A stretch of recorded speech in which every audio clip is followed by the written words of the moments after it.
Honestly, I'm still wondering how I went from this to this. It's funny, right? So recently I decided to try beetroot cake. There was a time I made this cake, but I used entirely different process, and I also use vegetable oil base, and the outcome was different. It didn't give me what I was expecting or what I expected.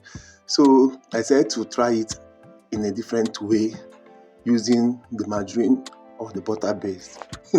But alas, all my hopes were high and that it was going to be perfect this time around. But it wasn't bad, but something something happened, and I'm here to share this recipe with all of you. I know you're going to try it and also get me your feedbacks. Let me know how it turned out for you as well. So let's make beetroot cake. So the first thing I did, I had this beetroot that I bought recently, and I tried to use it. So first I had to cut out about 100 grams of the beetroot. So after cutting out this 100 grams of beetroot, I went ahead and peeled it. Make sure that I remove all the bark and everything. I washed it though before peeling it. So after peeling it, I cut it into bits like this. So next I transferred it into my blender and then added 60 grams of water. Yes, went ahead and blended it. After blending, I transferred into my bowl. After transferring into my bowl, to that I added 50 grams whole egg. Like you scare the whole of the eggs, then you crack the egg into that. Then added 50 grams of margarine. You can use butter.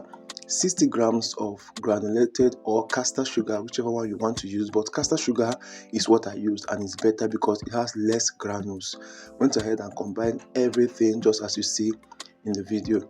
Next I added my 80 grams of all-purpose flour. So after adding the flour, I combined everything just as you see in the video. Okay, make sure that you whisk everything thoroughly so you don't have lumps and all the kind of stuff there. I went in with 1/4 teaspoon of baking soda, 1/4 teaspoon of baking powder,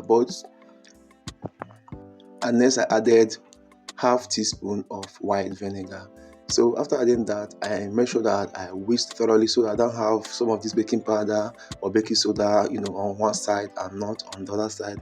Because if your baking powder or baking soda is clumped on one side, it will give it a bitter taste on that particular side.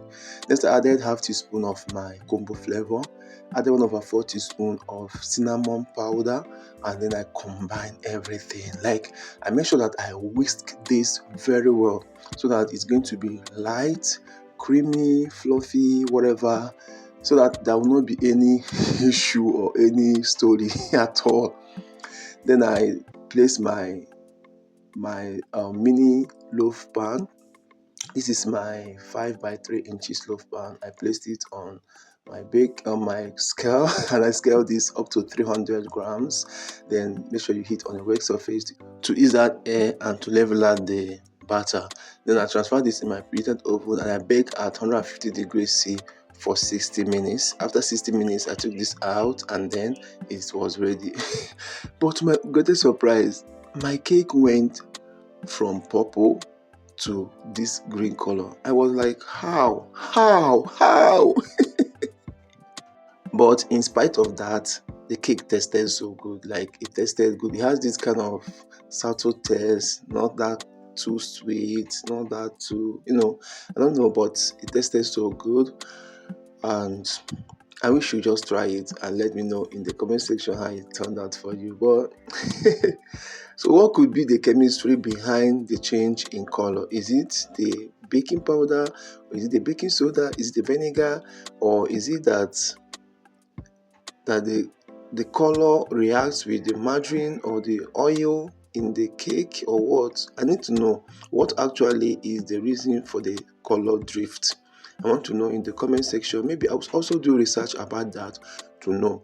But this was what I got after making a purple cake. I got this color at the end. Thank you all for watching, and please don't forget to follow me on all my social media handles: TikTok, Instagram, Twitter, Facebook, YouTube at The Variety Chef. And I will always give you best and amazing recipes now and every time. See you guys in my next one. Bye bye.